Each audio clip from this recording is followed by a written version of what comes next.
I'm 73 years old now, and my hands shake when I pour my morning coffee, but they were steady as stone the day I signed those papers, the day I sold the house. The house where my children took their first steps, where my husband kissed me goodbye every morning for 37 years before the cancer took him, where every crack in the ceiling told a story, and every floorboard sang a memory. I sold it all in 4 hours while my son was at work, and I'd do it again. I'd do it again. But let me start at the beginning, because nothing good or terrible ever happens without a long road leading to it. My name is Margaret, though everyone called me Maggie back when I was young and my hair was the color of autumn leaves instead of winter snow. I met Thomas when I was 19, at a church social where they were serving lemonade too sweet and cookies too dry, and he made me laugh so hard that lemonade came out my nose. Not the most romantic beginning, I suppose, but it was real. He had these eyes, brown like good earth, and hands that were always warm even in February. We were married 6 months later in that same church, and I wore my mother's dress taken in at the waist, and Thomas cried when he saw me, which made the old women whisper, but made me love him even more. We bought the house 3 years later. It wasn't much then, just a small 2-bedroom cottage on Maple Street with a porch that sagged on one side and wallpaper that was peeling in the corners. But Thomas looked at me in the empty living room, in that space that smelled like dust and someone else's life, and he said, "Maggie, I'm going to fill this house with love." And he did. Oh, how he did. He painted every room himself, sometimes working until midnight when his back ached and his shoulders burned, and I'd bring him sandwiches and sit on the floor beside him, and we'd talk about all the children we'd have, all the Christmases and birthdays, and ordinary Tuesdays we'd live in these rooms. Our son Michael came first, screaming his way into the world on a September morning, when the leaves were just starting to turn. I held him in the nursery Thomas had painted pale blue, with little clouds he'd stenciled on the ceiling, and I thought my heart would burst right through my chest with how much I loved this tiny creature who had my nose and Thomas's stubborn chin. 3 years later came Sarah, quiet where Michael was loud, gentle where he was rough, and our family felt complete. The house swelled with noise and life, with Saturday morning pancakes and skinned knees and bedtime stories that Thomas would act out with different voices until the children couldn't breathe for laughing. Michael was always intense. Even as a little boy, he wanted to be the best at everything, the fastest runner, the highest climber, the one with the most gold stars on the classroom chart. I'd find him sometimes at night, 7 or 8 years old, sitting at the kitchen table with his homework spread around him like he was commanding an army, his little face scrunched up in concentration. "Come to bed, sweetheart," I'd say, and he'd look up at me with those serious eyes and say, "Not yet, Mom. Not until it's perfect." I should have seen it then, that hunger that would never be satisfied, but he was my son and I only saw determination. I only saw a boy who would make something of himself. Sarah was different. She'd bring home wounded birds, and cry over dead flowers, and spend hours in the backyard talking to the trees like they were her friends.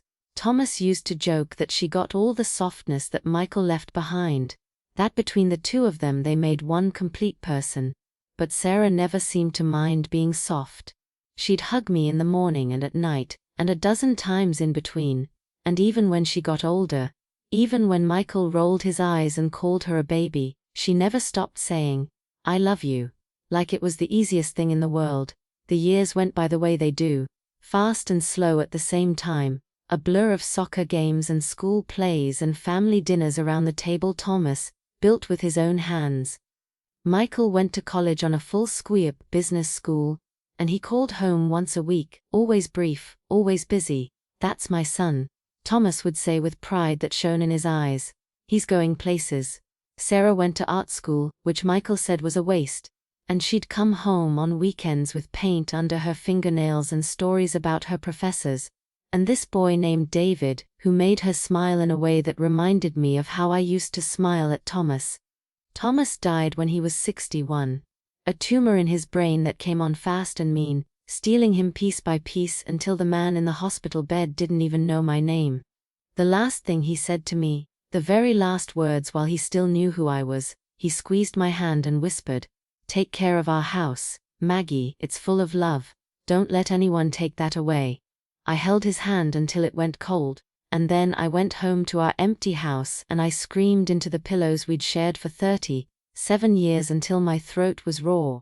Michael came to the funeral in an expensive suit with a woman named Jennifer on his arm, blonde and polished, and about as warm as a January sidewalk. He stayed for 2 days, made some calls in the yard about business deals and market fluctuations, and told me I should think about selling the house. "It's too much for you now, Mom," he said, not looking at me, checking his phone. "Too many stairs, too much upkeep. I know a realtor who could get you a good price." I told him no. I told him this was my home, that every inch of it held your father, held you and Sarah, held our life. He sighed like I was being difficult and said we'd talk about it later. Sarah stayed for 2 weeks. She took time off from her job at the gallery, and she and David, who was now her husband, slept in her old room.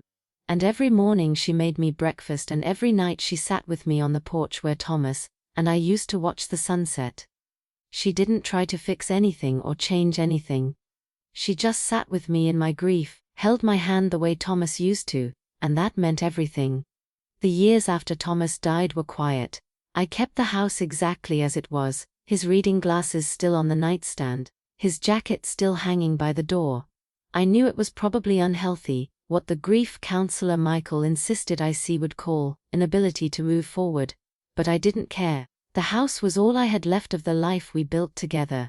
Michael visited maybe twice a year, always rushing, always with suggestions about retirement homes and condos and downsizing for your own good. Sarah came once a month, brought her 2 little girls, Emma and Rose, who would run through the house the way she and Michael once did, and for those afternoons the walls rang with life again. Then last year, Michael lost his job. Some scandal at his company, something about insider trading that he swore he wasn't involved in but that cost him everything anyway. Jennifer left him. His big house in the suburbs got foreclosed, and suddenly my son, my successful, self-made son who had looked at me with pity for years, who had made it very clear that he had evolved beyond his humble beginnings, needed a place to stay. "Just temporarily, Mom," he said on the phone, his voice carrying an edge of desperation I'd never heard before. "Just until I get back on my feet. 6 months, maybe less." What could I say? He was my son, the boy whose diapers I changed and whose nightmares I chased away and whose scraped knees I kissed better. Of course, I told him, "Come home," and he did, moving into his old bedroom with 3 suitcases and a bitterness that settled over the house like fog. At first it wasn't so bad. He'd help around the house, fix the leaky faucet in the kitchen, trim the hedges Thomas used to tend. He'd sit with me after dinner sometimes and we'd watch television together, not talking much but sharing space, and I let myself believe that maybe something good had come from his troubles, that maybe I'd gotten my son back. But 6 months turned into 8, then 10, then a year. Michael couldn't find work, or wouldn't, I was never quite sure which. He spent his days on his computer, applying to jobs he said were beneath him, taking phone calls that ended with him slamming doors. He started making comments about the house, little digs at first. "This place is falling apart, Mom. Look at that water stain, that's going to cost thousands to fix." Or, "You know property taxes on a place this size must be killing you. Wouldn't you be happier somewhere smaller?" I'd smile and change the subject, but the comments kept coming, growing sharper, more insistent. Sarah noticed during one of her visits. We were in the kitchen making cookies with the girls, and Michael walked through, grabbed a beer from the fridge, and muttered something about people who refuse to face reality. After he left, Sarah looked at me with worried eyes and said, "Mom, is everything okay? Is Michael bothering you?" I lied and said everything was fine. I don't know why I lied. Maybe I was ashamed. Maybe I didn't want to admit that the son I'd raised, the boy I'd loved so fiercely, was making me feel like a stranger in my own home. It came to a head 3 months ago on a Tuesday morning. I was making breakfast, scrambled eggs the way Thomas used to like them, and Michael came downstairs already dressed, already agitated. He sat at the table and said, "Mom, we need to talk." And my stomach dropped because nothing good ever follows those words. He told me he'd been thinking, analyzing the situation, he called it, and he'd come to a conclusion. The house was too much for me. I was getting older, more forgetful. What if I fell down the stairs? What if I left the stove on? What if? He had a solution though. I could sign the house over to him, and he'd take care of everything. He'd handle the maintenance, the bills, the worry. I could stay here of course, he assured me. This would still be my home, but legally it would be his. It just makes sense, Mom, he said, pulling out papers he'd already had drawn up. It's for your own protection.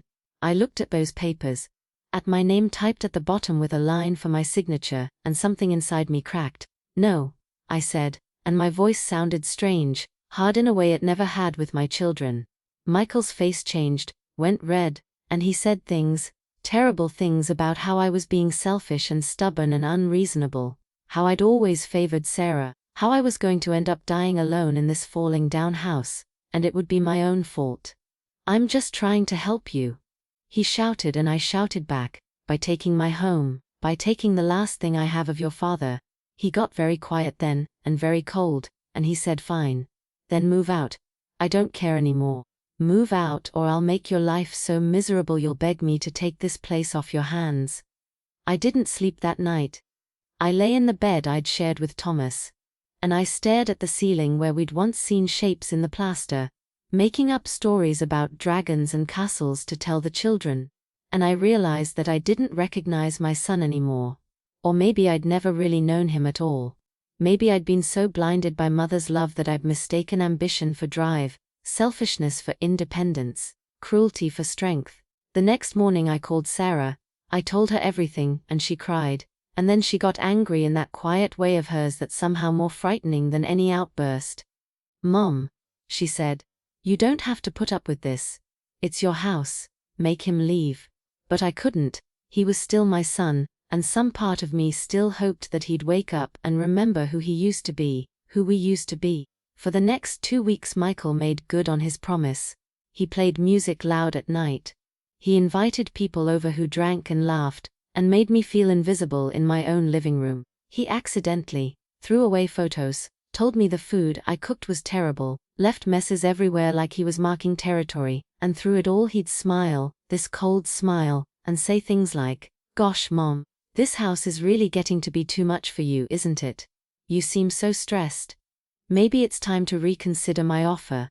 I was sitting on the porch one evening, in Thomas's old chair that squeaked when you rocked, and I was so tired, so bone-deep exhausted, that I actually thought about it. About signing those papers, about just giving in. And then I heard Thomas's voice as clear as if he was sitting beside me. Don't let anyone take that away. Not the house, I realized, the love, the life we built, the proof that we existed, that we mattered, that we created something beautiful. And I knew what I had to do. I called the realtor the next morning, the one Michael had mentioned years ago, actually. I told her I wanted to sell the house and I wanted it done fast, while Michael was at work. She thought I was joking at first, but when she heard the steel in my voice, she said, "Let me make some calls." We had 3 showings that week during Michael's working hours. He'd finally gotten a job at his old company's competitor. Something he acted like was beneath him, but that got him out of the house 9 to 5. The third couple who came through, young with a baby on the way, they stood in the living room and the wife started crying. "It feels like love here," she said. "Like a family loved this house." And I told her yes we did, and I accepted their offer on the spot. The closing happened fast, cash sale, no inspection. They wanted it exactly as it was, memories and all. I arranged everything for the day Michael was at work. Sarah came to help me pack my personal things, the photos, Thomas's glasses, my mother's china, everything else, all the furniture, all the dishes, the beds and the tables and the chairs, it all went with the house. I didn't want any of it. It belonged here, rooted in these rooms, part of the structure itself. I left a note for Michael on the kitchen counter, on the table Thomas built. "Michael," I wrote, and my hand shook but my heart was steady. "You told me to move out. So I did. I sold the house. The new owners take possession tomorrow. Your things are in the garage. I'm staying with Sarah. I loved you with everything I had. I still do. But I will not let you destroy what your father and I built, what we believed in, what we were. This house was full of love. You forgot that. I never will. Mom, I walked out at 3 o'clock, gave my keys to the realtor, and didn't look back. Sarah was waiting in her car, and we drove away from Maple Street, from the house that had held my entire adult life, and I cried, but they weren't sad tears, not exactly. They were complicated tears, the kind that come when something ends and something else begins, and you don't quite know which one to mourn. Michael called that evening.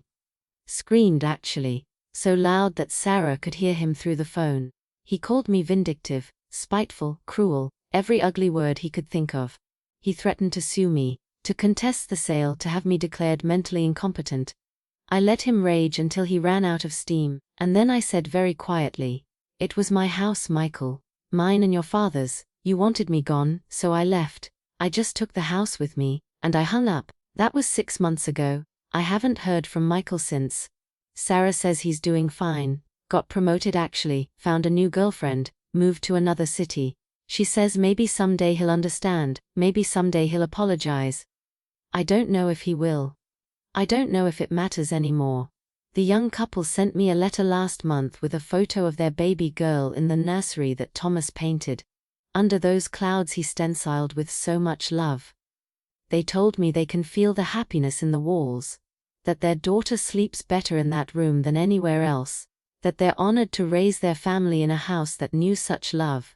I keep that letter in my pocket, folded and refolded until the creases are soft as cloth. I'm living with Sarah and David now, in their guest room that Sarah painted my favorite shade of yellow, and Emma and Rose knock on my door every morning asking if I'll make them pancakes or read them stories, or teach them how to hem a dress the way my mother taught me. It's not my house on Maple Street. It's not the life I thought I'd have in my 70s. But it's full of love, the way Thomas promised our house would be, the way I promised him it always would be.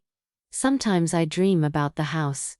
I walk through those rooms and Thomas is there, young again with paint in his hair, and Michael is small and serious with his homework, and Sarah is bringing me dandelions from the yard like they're made of gold, and in the dream the house is endless, room after room of memories, and I know I could walk forever, and never reach the end of all the love we put into those walls.